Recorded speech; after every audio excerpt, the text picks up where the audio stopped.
함께 하나님 말씀 봅니다. 하나님 말씀은 로마서 8장 8절 현절의 말씀을 여러분들과 함께 봉독하도록 하겠습니다.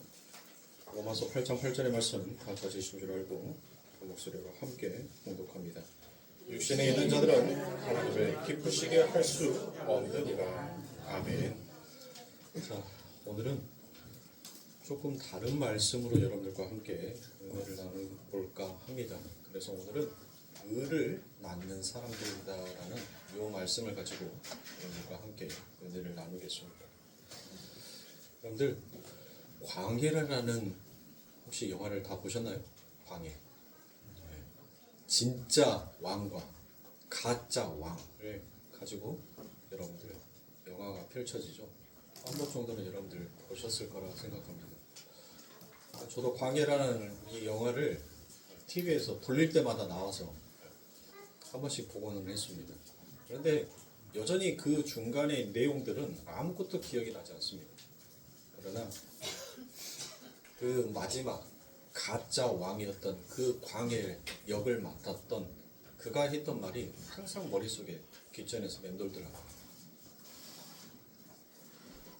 명나라에게 수없이 많은 것들을 다 바칩니다. 그럴 때 이 광해가 무엇을 얘기합니까? 나는 명황제에게 이렇게 서신을 보내기를 원한다라고 얘기합니다. 그때 영의정이라는 사람이 말을 하죠. 어떻게 우리가 4대의 예를 저버리고 그렇게 적에게 편지를, 서신을 보낼 수가 있습니까? 라고 얘기를 합니다. 그때 저는 그 광해가 했던 말이 아직도 귓전에서 맴돌고 있습니다. 나는 4대의 예보다 빌어먹고 훔칠지언정 나는 내 백성, 나는 내 백성이 나는 더 소중하다. 그 말을 광해가 하더라고요. 그 말이 어찌나 감동이 되든지 오늘날 지금 이 시대에 정말 그런 왕, 정말 내 백성을 위해서 4대의 예보다도 비록 훔쳐먹고 도둑질하고 빌어먹을지라도 나는 내 백성을 지키겠노라는 그 왕, 그런 왕이 정말 이 세상에 필요한데 눈 씻고 찾아봐도 여러분들 그런 왕이 없더라고요. 그런데 여러분들 우리는 예수 믿는 사람이죠. 그 왕이 우리에게 계시더라고요. 아멘. 내가 내 몸이 찢기더라도, 내가 못에 박히더라도, 내가 채찍에 맞더라도, 너희가 내게 침뱉음을 하더라도 나는 내 백성 내가 지키겠다. 너희들이 죽고 못 사는 그 율법과 제사와 법도보다도 나는 내 아버지께서 사랑한 내 백성이 1000배나 10,000배나 더 소중하다라고 말씀하시는 만왕의 왕이요 만주의 주이신 우리 아버지 하나님이 우리와 함께 계시고 있다는 이 사실 앞에 저는 큰 감동을 받았고 여전히 그 광해가 외쳤던 그 목소리가 우리 하나님이 우리를 향하여서 내 백성은 내가 지킨다라는 그 하나님의 음성이 우리들의 귓전 앞에 여전히 들려지는 것 같더라라는 것입니다. 오늘 우리는 참 복잡하고도 어려운 하나님의 말씀을 접하고 있습니다. 아무리 읽어봐도 아무리 생각을 해봐도 하나님의 말씀은 쉽사리 우리들은 머릿속에서 이해되어지지 아니하더라는 것입니다. 그래서 여러분들과 저는 정말 너무나도 많은 시간들을 걸쳐서 한 절 한 절, 한 단어 한 단어, 한 어구씩을 전부 다 여러분들에게 자세하게 그리고 구체적으로 설명을 해드리고 있습니다. 그래서 여러분들이 때로는 너무 똑같은 내용의 말씀을 가지고 설교를 하다 보니까 다소 지루할 수도 있으시겠지만 그래도 여러분들 이 하나님의 말씀 안에 엄청난 비밀들이 다 담겨져 있다는 것을 여러분들이 생각하시고 하나님의 말씀을 접하셨으면 좋겠습니다.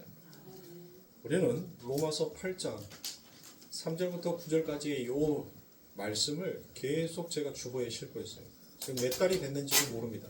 저 역시도 지금 3절부터 9절까지 요 말씀을 몇 달 동안 제가 지금 주보했다가 제목만 바꾸고 계속 요 말씀을 여러분들과 함께 보고 있는지를 모르겠어요. 그런데 우리가 아직 발견하지 못했던 말씀이 있더라고요.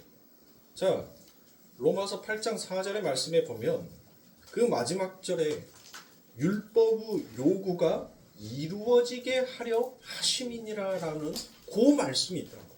그 말씀.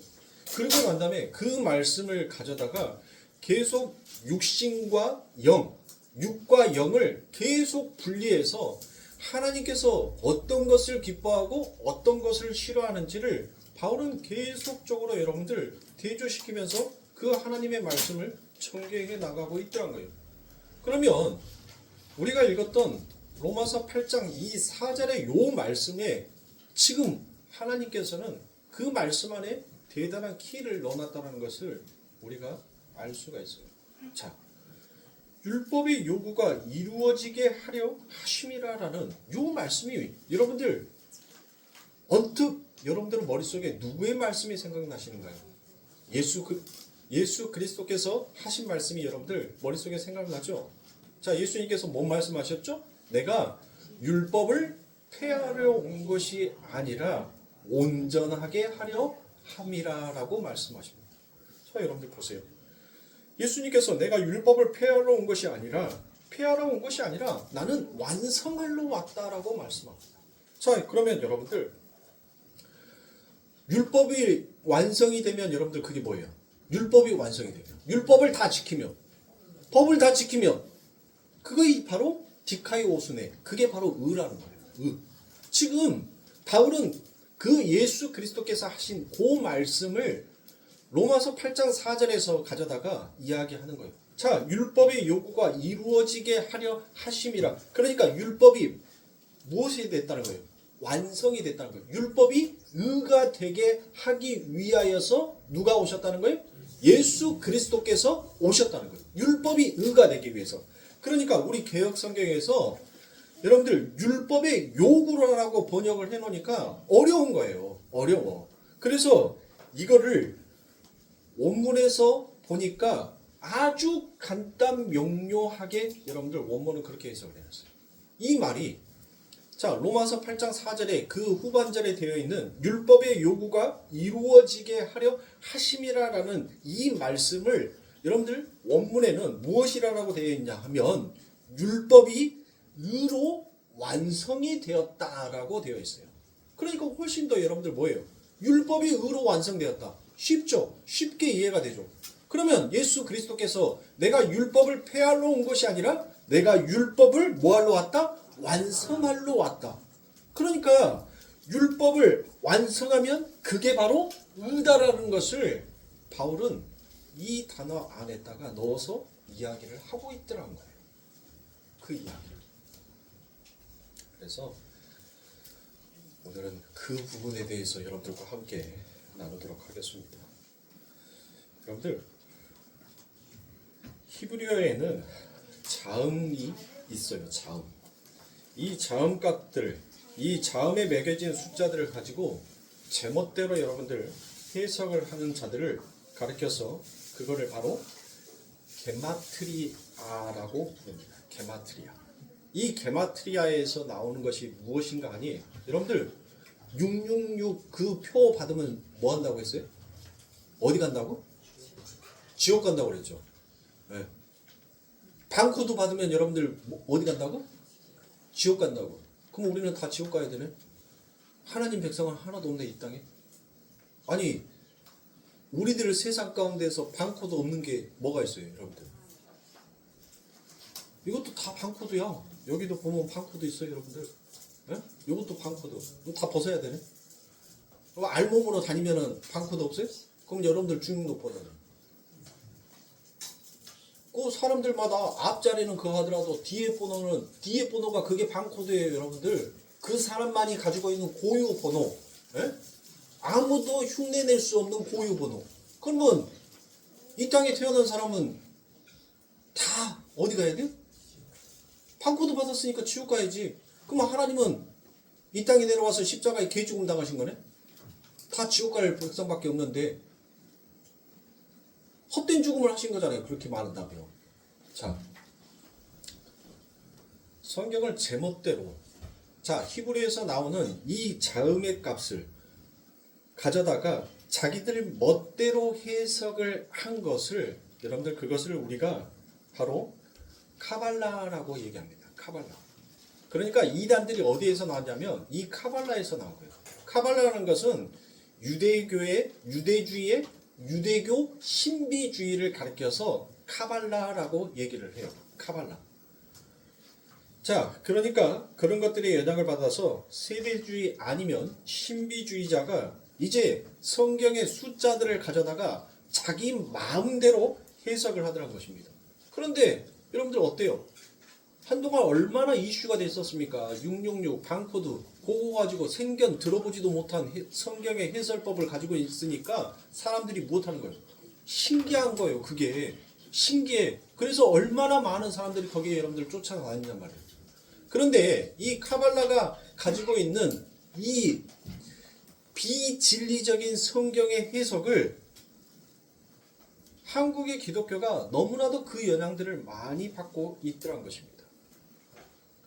여러분도 아마 거기에 몇 가지는 전부 다 해당 사항이 될 거예요. 이 카발라들이 하나님의 문자, 하나님의 글자를 그들이 그 숫자로 나열을 해서 임의적으로 자기들은 마음에 맞춰서 해석을 하다가 나온 것이 여러분들 무엇인 줄 아세요? 여러분들 곳곳에 걸어가면 요즘 무당집은 없어져도 타로집은 전부 다 많이 있을 겁니다. 그렇죠? 타로 카드. 타로 좀 봐준다고. 젊은 사람들은 그걸 재미삼아 여러분들 봐요.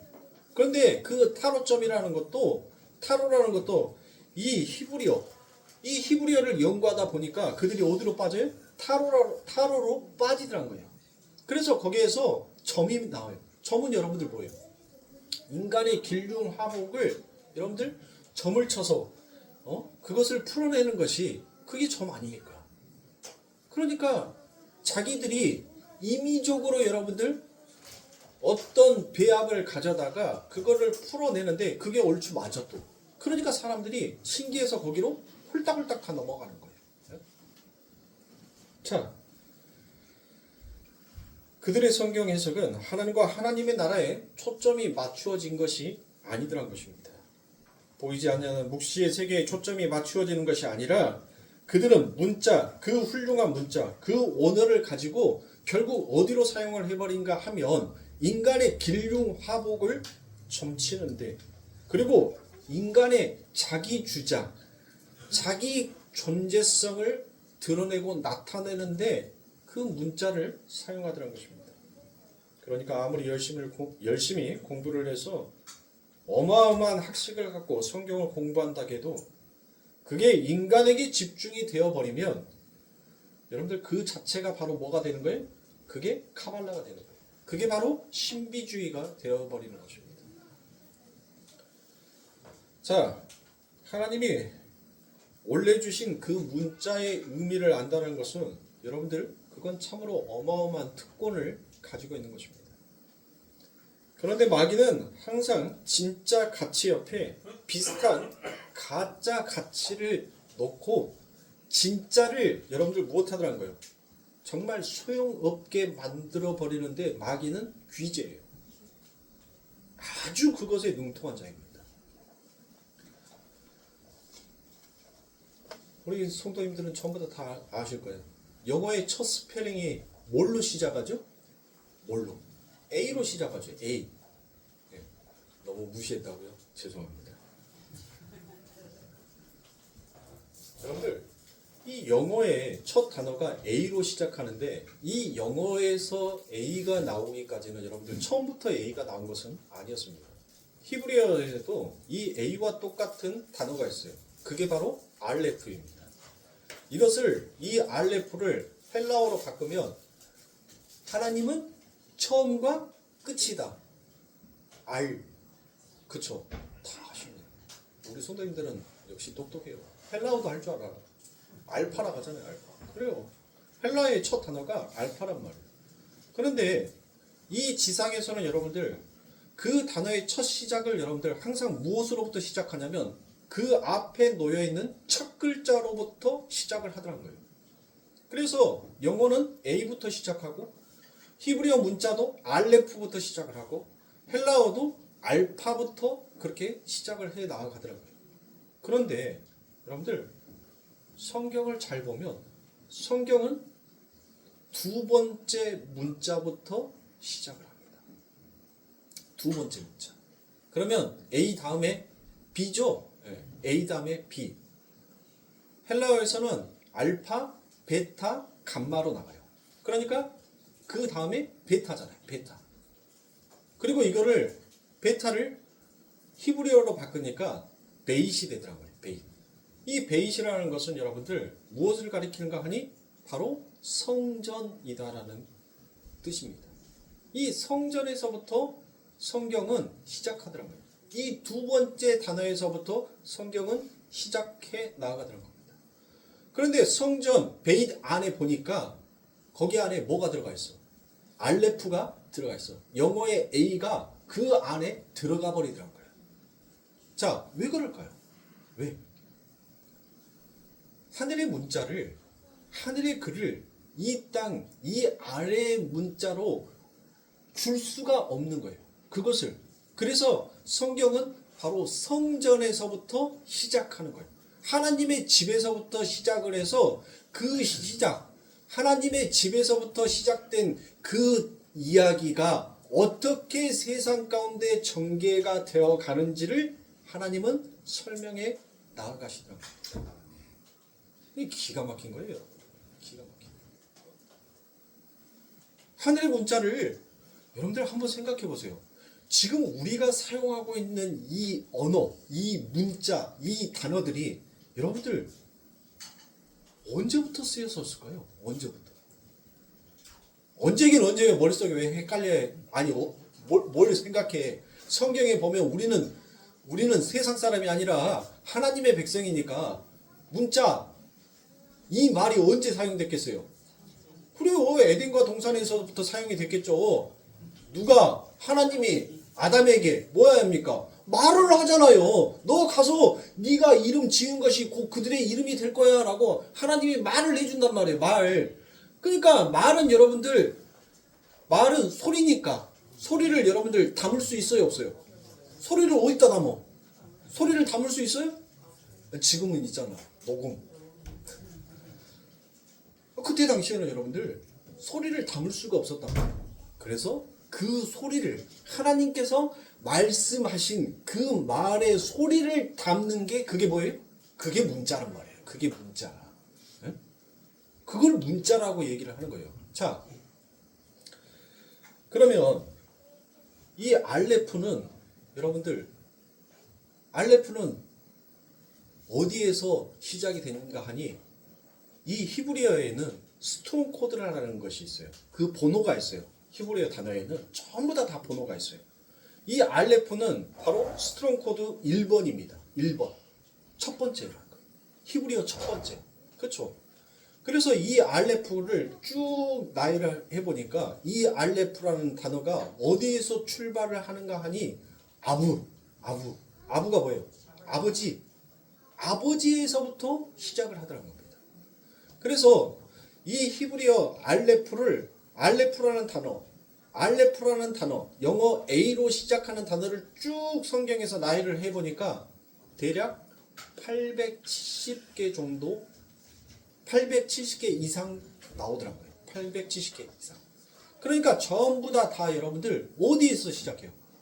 바로 베잇, 베타. 바로 하나님의 성전. 그 하나님의 성전 안에 누가 계시는 거예요? 아버지가 계시잖아요. 하나님이 계시잖아요. 그렇죠? 그러면은 그 성전 안에 뭐가 담아진 거예요? 뭐가? 알레프, A가 담아져 버리더란 거예요. 그 성전 안에 아버지의 이야기가 시작이 되더란 겁니다. 자, 여러분들, 하나님께서는 당신의 백성들에게 문자를 좋아했어요. 문자를. 그런데 여러분들 그 문자를 좋아해야 되는데 알아먹어요? 문자를 주면?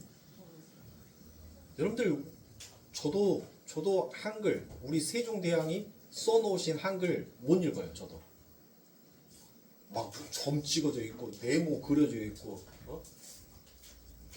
나란말싸미 하도 이제 그건 드러나서 나란말싸미 점 찍어져 있는 게 아구 어구 그거 하니까 백성들은 여러분들 그 문자를 줘도 읽을 수가 없었어요. 그리고 문자 자체가 무엇인지를 몰랐어요. 그런데 BC 3000년 전에 제3의 왕조였던 애굽의 왕이 이미 그 문자를 사용하고 어느 정도 그 문자화 되어 있는 것을 갖추고 있더란 것입니다. 그런데 BC 3000년 전 이 애굽어만 있었던 것이 애굽에 그들만의 언어가 있었던 것이 아니라 여러분들 그 애굽과 BC 3000년 전에 같이 동등하게 사용되었던 언어들이 있어요. 그게 무슨 언어냐면 수메르어예요. 수메르어가 뭐냐면 여러분들 쐐기 문자 아세요?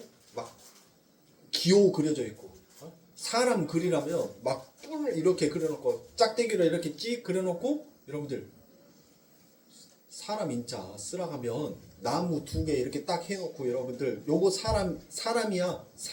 사람과 사람이 서로 기대에 있어서 그래서 이게 사람이야 라고 하는 것처럼 그게 바로 쐐기 문자예요. 기호 문자, 표 문자. 그때 당시에도 그 단어가 있었어요. 그것을 사용했단 말이에요.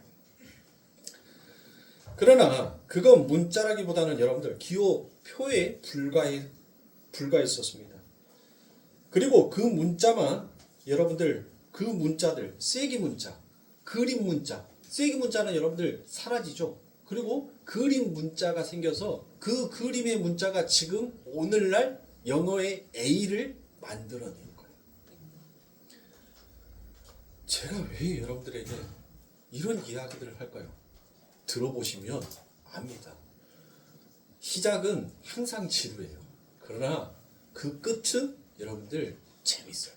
그러니까 지루하시고 아니 설교 시간에 무슨 목사님 뭔 BC 3000년 찾고 뭔 애굽 찾고 수메르어 쐐기 문자 도대체 뭔 얘기를 하려고 저 양반이 저런 얘기를 하지? 저 양반이 참 재미난 이야기를 해주려고 여러분들 하는 거예요. 옛날에 하면은 우리 애기들 처음엔 지루하다가 그 이야기 속으로 빠지면 또 해줘 라고 하죠. 그런 것과 똑같은 겁니다. 그러니까 초반은 조금 지루하더라도 잘 들어주시기 바랍니다. 그래서 그 하나님의 당신의 말씀, 당신의 마음, 당신의 뜻, 그 진리, 그 언약을 여러분들 저자가요 당신의 백성들에게 전달하기 위해서 하나님은 여러분들 그들에게 뭐를 줘야 돼요? 문자를 줘야 한단 말이에요. 그때 당시에 하나님이 사용할 수 있는 그 문자, 그것을 가지고 있었던 것이 어디밖에 없었어요. BC 3000년 전에 애굽에 그 하나님이 그들에게 주고 싶은 그 문자를 그 애굽이 이미 다 갖추어 놓고 있더란 것이에요. 그래서 하나님께서는 당신의 백성을 아브라함에게 뭐라고 얘기를 해요? 아브라함도 여러분들 문자를 사용했어요, 안 했어요? 네? 문자를 사용했을까, 안 했을까? 아브라함은 여러분들 문자를 사용하지 않았어요. 아브라함 때에는 여러분들 아브라함은 하나님께서 무엇하는 거예요? 그 문자, 내가 너희들에게 내 마음, 내 말씀, 내 뜻, 언약, 진리를 너희들에게 줄 것인데 그 진리를 내가 너희에게 어떻게 줄 것인지를 바로 하나님은 이 아브라함을 통하여서 수시로 아브라함을 어디로 보내요? 애굽에 보내는 거예요. 애굽으로 보내요. 그리고 난 다음에 하나님께서는 이 아브라함에게 뭘 얘기합니까? 뭘 약속해요?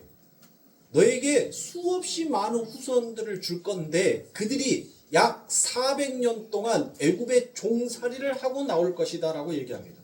하나님께서는 왜 당신의 백성들을 여러분들 애굽의 종살이로 넣었을까요? 뭘 주기 위해서? 그래요. 하나님의 말씀, 이 문자를 그들에게 주기 위해서 하나님은 그들을 애굽에다가 집어넣었던 것입니다. 그런데 그 애굽은 여러분들 위의 물이 아니라 바로 이 아래의 말을 가지고 있다는 거예요. 그것은 결국 세상의 모형이 무엇인지를 하나님은 그 애굽을 통하여서 이야기하시는 거예요. 그래서 하나님의 백성이 애굽으로 들어갔다 나오는 것입니다. 그래서 아래의 문자, 아래의 말, 그거를 하나님의 위의 것으로 진리로 뒤집어서 당신의 백성들 안에만 그걸 설명해 주기 위해서 애굽으로 하나님은 당신의 백성들을 들여보냅니다. 그런데 그때 당시에 애굽에서 여러분들 사용되었던 이 문자는 모든 백성들이 사용했던 문자가 아니에요. 여러분들 우리나라도 마찬가지죠. 조선시대에 분명히 우리에게도 글은 있었어요. 우리의 순수한 글은 아니었지만 글이 있었단 말이에요. 그래서 사또가 그 마을에 방을 붙여요. 어디 집이 물난리가 났으니까 거기 보수공사할 사람 몇 시까지 모여라 라고 너 가서 마을 한 시장에다가 가서 방을 붙여라 라고 하는데 백성들이 뭐예요? 키 큰 것은 종이고 검은 것은 글씨라고 하는데 뭔 글씨가 뭐라고 써져 있는지를 읽을 수가 없어요. 그러니까 뭐 하는 거예요? 학식이 있어 보이는 사람한테 묻는 거예요. 어르신, 선비, 저게 지금 뭐라고 글이 써져 있습니까? 라고 하니까 그걸 읽어주죠. 글을 배운 사람이 그거를 읽어주더란 거예요. 자, 그처럼 이 애굽에서도 모든 애굽의 백성들이 그 하나님의 글을, 그들의 글을 읽을 수 있었던 게 아니에요. 그 글은 어느 때 사용됐냐면 왕족과 그 제사를 지내는 사제들만이 그 글을 배웠고 그 글을 사용했어요. 근데 그들이 배웠던 그들의 글은 여러분들 애굽의 문자는 아래 글자라고 했잖아요. 아래 글. 위의 글이 아니라 아래의 글, 아래의 물이다라고 했잖아요. 자, 그 아래의 물, 아래의 말을 가지고 있는 그들이 그 문자, 그 모형을 만들어서 그걸 누구에게 바치냐면 신에게 바쳐요. 신에게. 자기들에게 문자를 준, 문명을 준 그 신에게 여러분들 그 글자를 만들어서 바치는 게 그게 바로 애굽의 문자들이었습니다. 그러면 그 문자를 하나님이 사용하여 당신의 백성들에게 말씀을 주기 위해서 그것을 여러분들 배워야 할 거 아닙니까? 하나님께서는 분명히 하나님의 뜻이 있어서 당신의 백성들을 430년이라는 세월 동안 그 애굽에 종살이 하도록 그 애굽에다가 하나님이 직접 집어 넣으셨으니까 그러면 하나님께서는 지금 목적이 있잖아요. 그들에게 뭐를 주기 위해서? 하나님의 말씀, 하나님의 글을 주기 위해서 하나님은 집어넣었단 말이에요. 그런데 애굽에 갔더니 여러분들 뭐 하는 거예요? 그 애굽의 글이 모든 통용적으로 통상적으로 사용하는 글이 아니라 오직 왕족과 사제들만 그 신에게 제사를 지내는 자들만 문자를 배웠단 말이에요. 그러면 하나님께서는 이제 그 글을 배울 사람을 하나님께서는 이제 선택을 해야 되죠. 왕족을 선택해야 한단 말이에요. 그래서 하나님께서는 누구를 선택해요? 그렇죠. 모세를 선택하는 거예요. 모세가 뭐예요? 물에서 건져낸 자. 그러니까 즉 물이 낸 자가 바로 모세란 말이에요. 여러분들 이 모세라는 이름은 모세의 어미가 여러분들 이름을 지어줬어요? 아니죠. 공주가 여러분들 그 모세의 이름을 지어줬단 말이에요. 자, 여러분들 BC 3000년 전에 이 애굽에 얼마나 어마어마했냐면 여러분들 이 애굽 왕국 안에 BC 3000년 전에 이미 목욕탕 시설이 있었어요. 목욕탕 시설. 네? 우리가 가는 그런 대중 목욕탕, 그런 목욕탕 시설이 이 애굽 왕국 안에 있었다니까요. 그러면 여러분들 그 공주가 뭐 씻을 데가 없어서 물이 안 나와서 여러분들 그 애굽의 공주가 그 강에 가서 그 나일강에 가서 여러분들 몸을 담가 씻어요? 거기가 시원해서?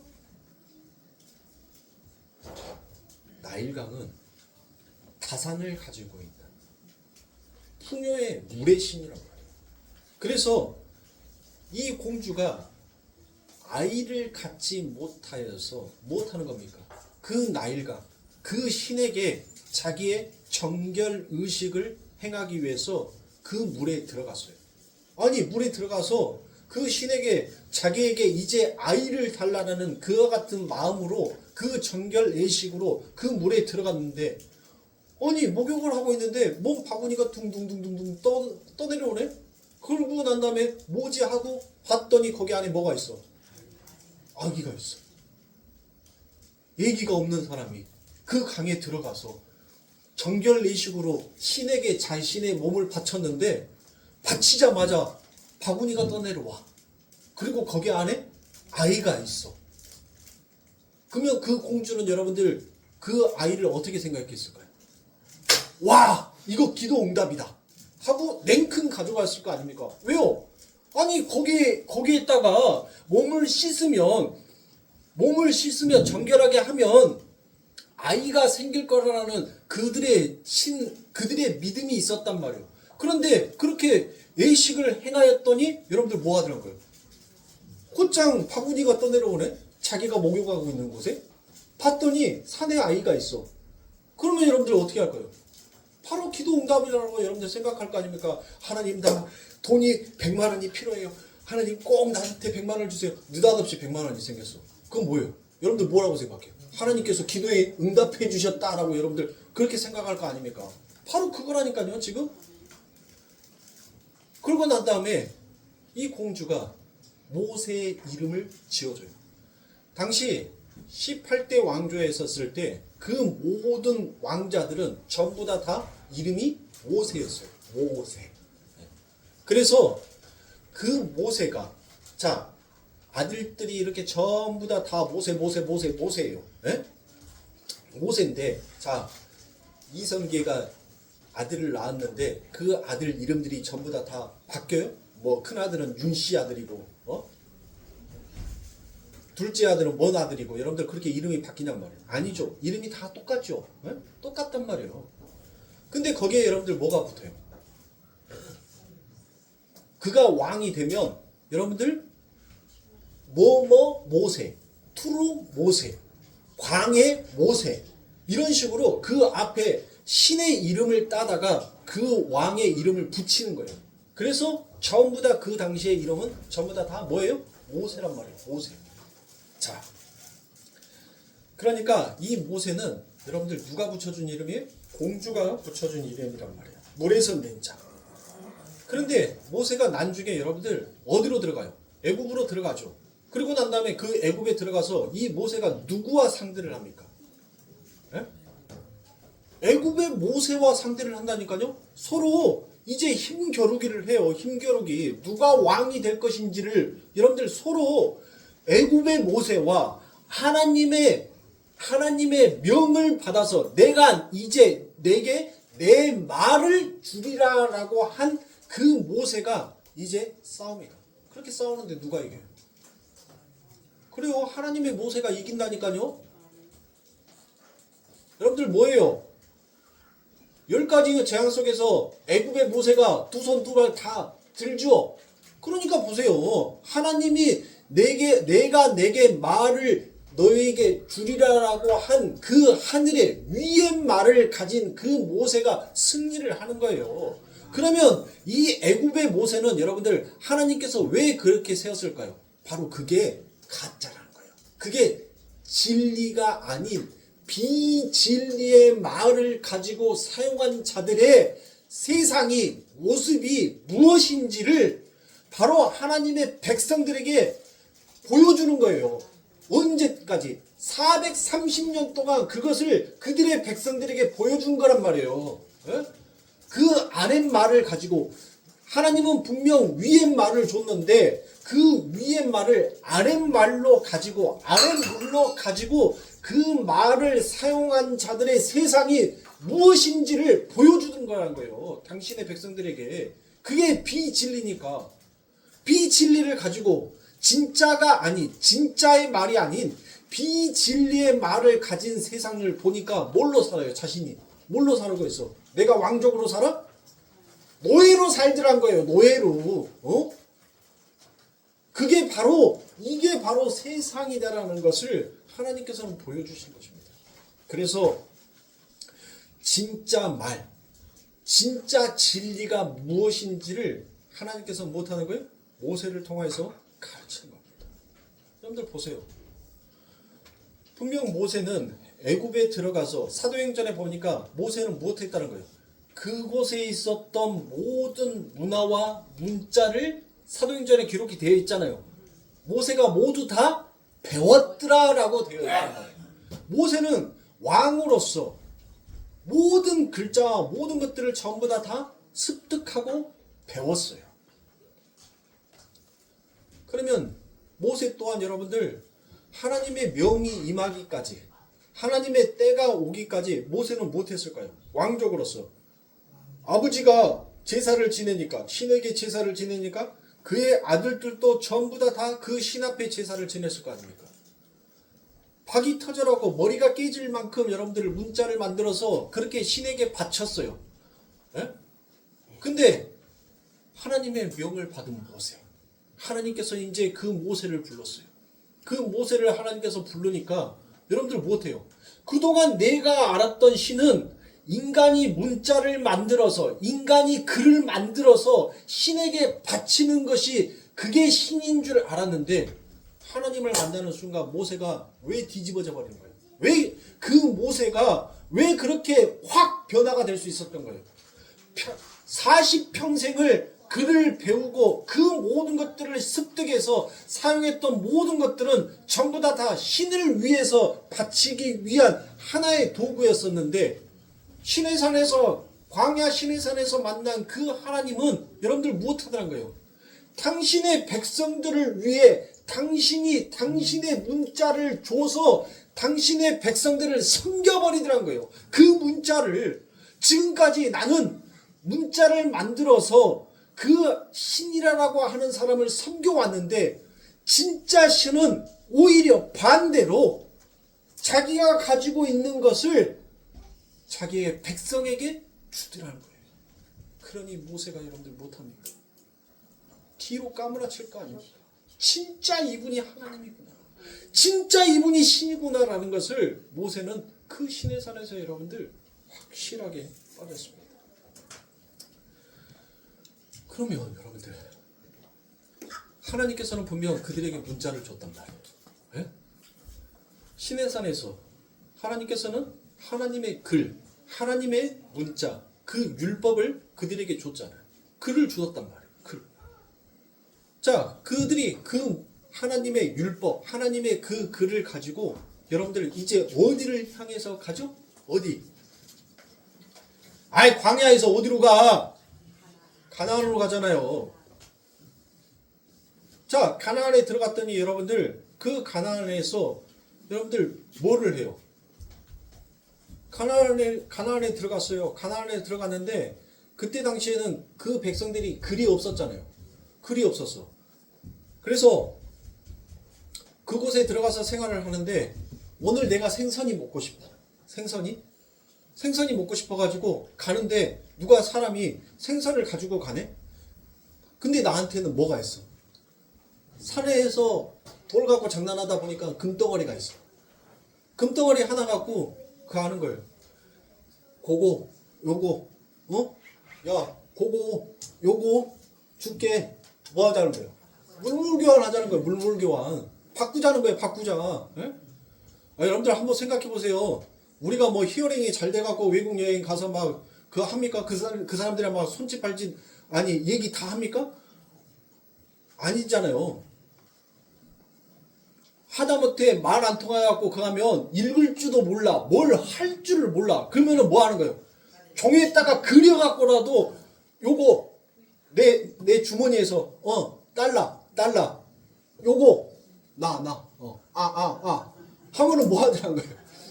아니 주잖아요. 저 아무리 말 못한 사람들이라도 내가 배가 고파 그러면은 가게에 갔는데 너무 맛있게 보이는 고기들이 있어. 근데 뭔 고기를 시켜야 할지를 모르겠어. 근데 그림에 보니까 저게 제일 맛있게 생겼어. 그럼 뭐 하는 거예요? 1, 2, 3 히어 이거 달러 아니 그렇게 하면 여러분들 뭐예요? 아니 주잖아요. 오케이 너 이거 먹고 싶다고? 오케이 하고 준다니까요. 바로 그런 시대였어요. 이들이 광야를 걸쳐서 가나안에 들어갔는데 그 가나안에 들어가서 여러분들 내가 지금 내 필요에 의해서 어떤 물건을 가지고 싶어 가져야 돼. 근데 그것을 서로 물물 교환을 했어요. 근데 가만히 집에 와서 생각해 보니까 뭐해? 아니 내가 손해본 것 같은데. 내가 미치는 장사하고 온 것 같은데. 그래서 그때부터 그들이 수를 세고 문자를 사용하는 게 가나안에 들어가서 문자를 사용하는 것이 바로 페니키아 문자입니다. 여러분들 들어보셨을 거예요. 이 페니키아 문자를 이 가나안에 들어가서 거기서 사용한 거예요. 그러면 여러분들 하나님은 분명 하나님께서 하나님의 말씀을 주셨어요. 그리고 그 말씀을 가져다가 그 말씀 안에 하나님께서는 뭐를 담았다게요? 하나님의 말씀 안에 하나님의 마음을 담았다고 하잖아요. 하나님의 진리를 담고 하나님의 언약을 담아서 그것을 당신의 백성들에게 주기를 원하여서 하나님께서는 철저한 계획 속에서 당신의 백성들에게 그 글자를 주기 위해서 그 문자를 주기 위해서 애굽까지 집어넣었고 애굽에서 여러분들 그들을 이제 세상의 말 아래의 말이 아니라 이제 위의 말을 사용할 수 있는 그 나라로 하나님께서는 그들을 인도하여서 데리고 갔는데 그들이 고작 그 하나님의 문자를 무엇으로 사용하더란 거예요? 문자를 나의 유익을 위하여서 나의 필요를 위하여서 그 문자를 사용하더란 거예요. 그것을 성경은 바로 무엇이다라고 얘기하니 율법주의다라고 얘기를 하는 거예요. 그거를 율법주의. 율법이 뭐예요? 내가 이만큼 해놨으니까 그거에 대한 나의 보상을 주세요가 여러분들 율법 아니에요. 네가 지키면 뭐 하겠다. 지키면 내가 복 줄게. 안 지켜? 내가 너 저주할 거야. 그게 율법 아닙니까? 네가 한 만큼 뭐 한다는 거예요? 네가 한 만큼 보상을 받는다는 거. 그게 율법 아닙니까? 그게 문자라는 거예요. 그게 아래의 글이라는 거예요. 세상의 사람들이 하나님께서 그 위의 말, 위의 글자를 줘서 하나님의 진리, 하나님의 뜻을 담아서 하나님께서 주셨단 말이에요. 그러면 그 글자, 그 문자를 무엇으로 사용해야 돼요? 하나님 나는 피조물이 많습니다. 하나님 나는 이 글을 나의 유익을 위하여서 나의 필요를 위하여서 하나님 내가 하나님과 거래하려고 했던 자가 맞습니다라는 것을 그거를 인정하는 것이 여러분들 의란 말이에요. 근데 인간은 예수 그리스도가 오기 전까지는 그것을 뭔지를 몰랐어요. 그래서 예수님께서 뭐라고 얘기하는 거예요? 예수님께서 뭐라고 얘기해? 바로 그 성전에 들어가서 내 집은 만민이 기도하는 집이다. 푸시코마이. 내 집은 푸시코마이 만민이 기도하는 집이다라고 그렇게 예수님께서 얘기를 한단 말이에요. 여러분들 예수님께서 내 집은 만민이 기도하는 집이다. 내 집을 왜 하나님의 집을 내 아버지의 집을 왜 장사하는 집으로 만드냐라고 여러분들 얘기를 했었을 때 여러분들 머릿속에서 뭐만 생각나요? 돈 바꿔주는 사람, 비둘기 파는 사람, 양 파는 사람. 그것 때문에 예수님께서 눈이 확 돌아가가지고 여러분들 그렇게 얘기를 해? 그것 때문에 예수님께서 화를 내시고 그 성전에서 화를 내시고 내 집은 푸시코마이 기도하는 집이다라고 예수님께서 그렇게 외쳤겠냔 말이에요.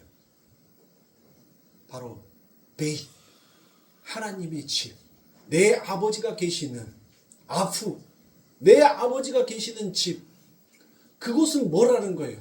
바로 하나님의 마음, 하나님의 진리, 하나님의 언약이 있는 곳인데 너희들이 그 하나님께서 주신 그 말을 가져다가 뭘 하더란 거예요? 너희의 필요를 위하여서 그 말을 장사하더란 거예요. 말로 장사를 하더란 거예요. 내가 이거 가지고 있으니까 너 그거 가지고 있는 거 내게 줘. 그들이 비둘기 팔고 돈 환전해 준 게 잘못된 게 아니에요. 여러분들 한번 생각해 보세요. 저기 영광에 있는 사람이 걸어서 서울까지 굴비 갖고 가면 그 굴비가 여러분들 뭐가 되겠어요? 에?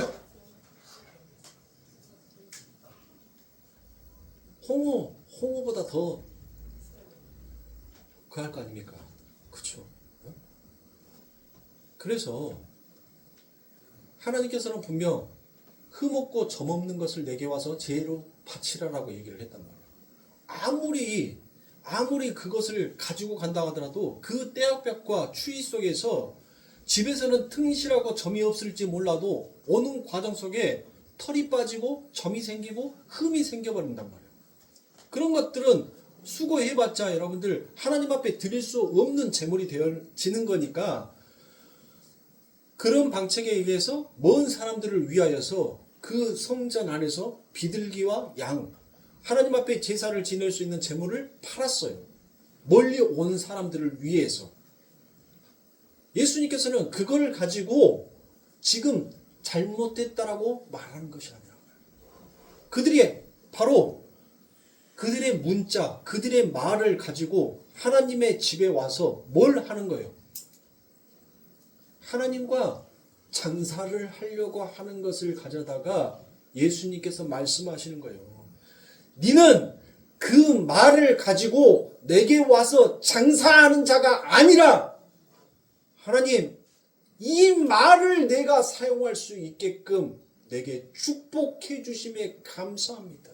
나는 이 말로 하나님 나의 유익과 나의 필요를 위하여서 장사하는 자였었습니다 라는 것을 고백하는 곳이 바로 이곳이라는 것을 예수님께서 말씀하시는 거예요. 여러분들은 머릿속에서 단순히 그냥 비둘기 팔고 양 팔아서 예수님께서 화냈다라고 여러분들 생각하지 마시는 말입니다.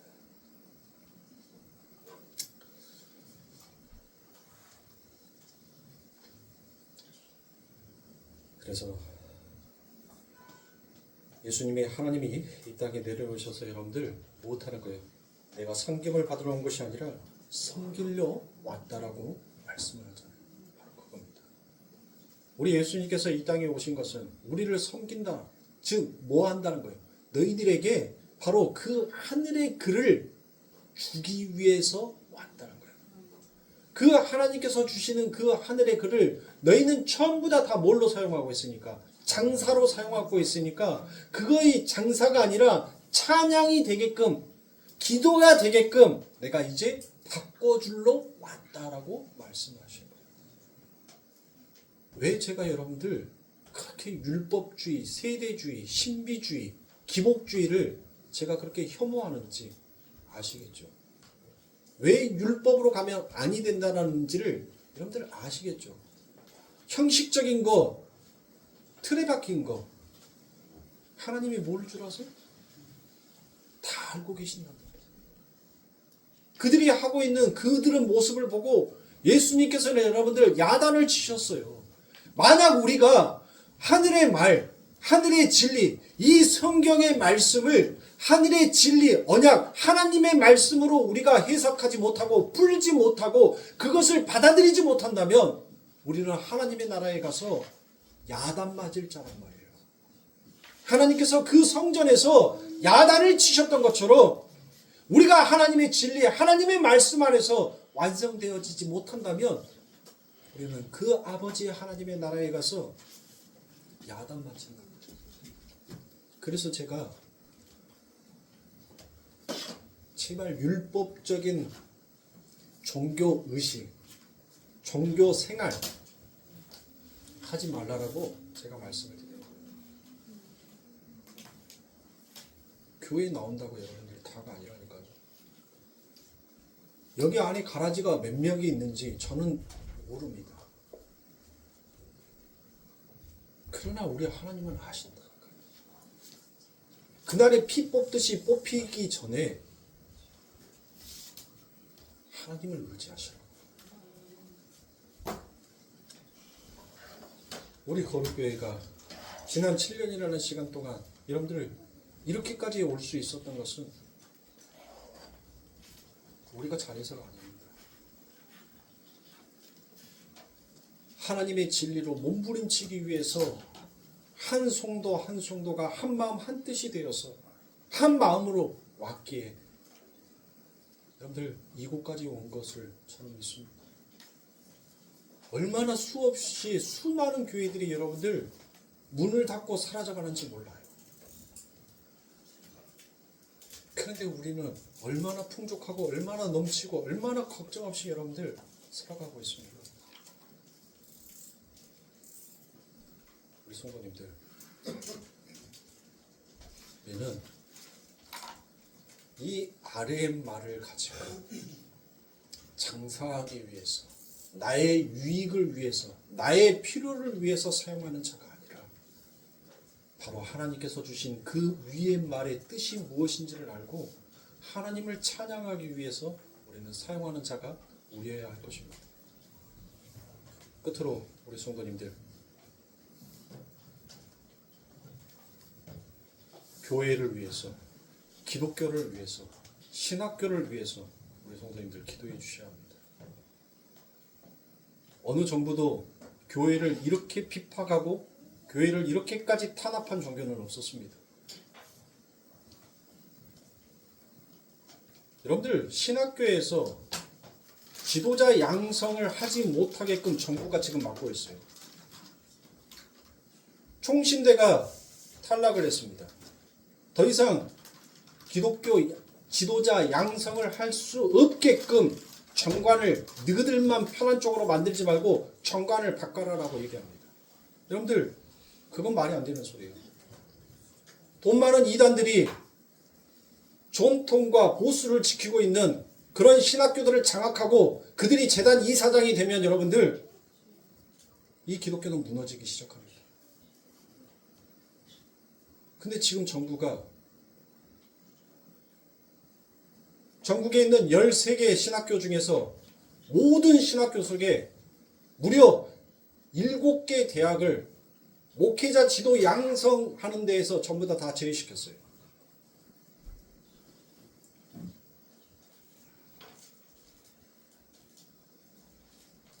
기도하셔야 합니다.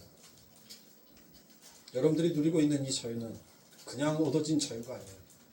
누군가는 피땀으로써 세워진 그 기독교고 그 자유입니다. 제가 웬만해서는 종교와 정치는 분리되어 있다고 생각을 하고 얘기를 잘 안 합니다. 그런데 이건 너무한 거예요. 민주주의는 자기와 반대의 의견을 내놨을 때 그 의견을 수용할 수 있는 것이 민주주의지, 자기에게 반대 의견을 내놨더라고 그것을 탄압하고 억압하고 구속하는 것은 여러분들 민주주의가 아니라 그거는 공산주의 국가입니다. 세계유럽교회 목사님이 구속영장이 발부되어서 구속됐어요. 반대의 목소리를 냈다라는 그 이유 하나만으로 구속됐습니다.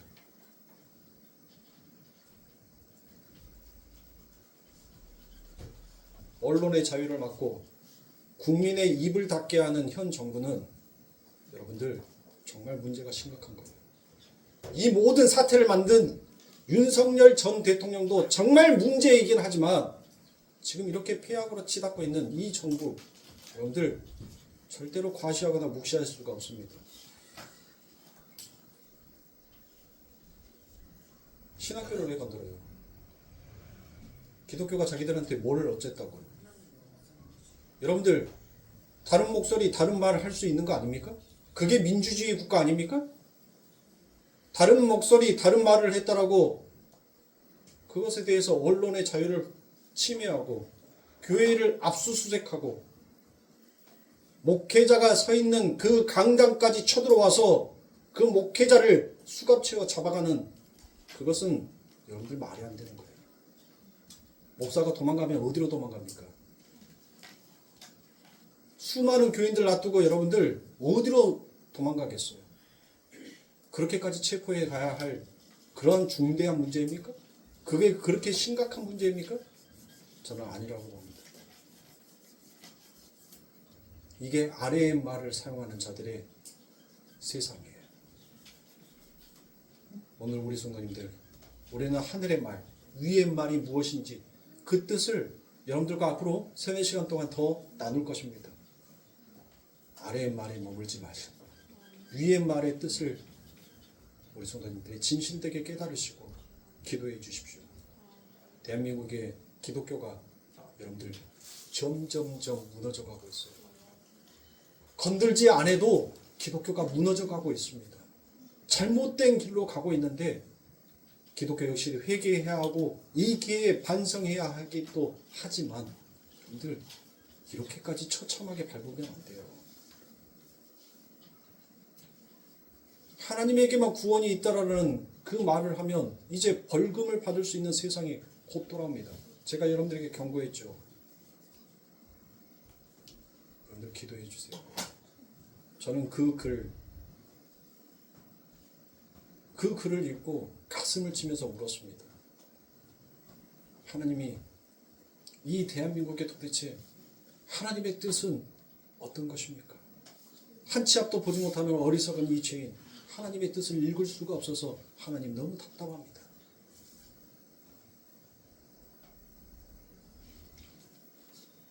뉴스에도 안 나와요. 뉴스에도 한 절 나오지도 않았습니다.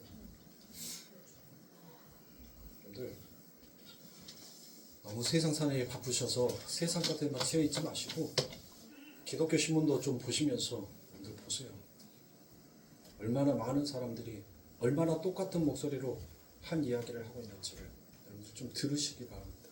저는 한쪽만 나쁘다, 한쪽만 좋다라는 그 주의 아닙니다.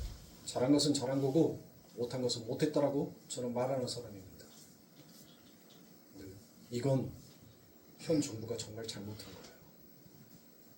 어떤 정부도 교회를 이렇게까지 탄압한 종교는 없습니다.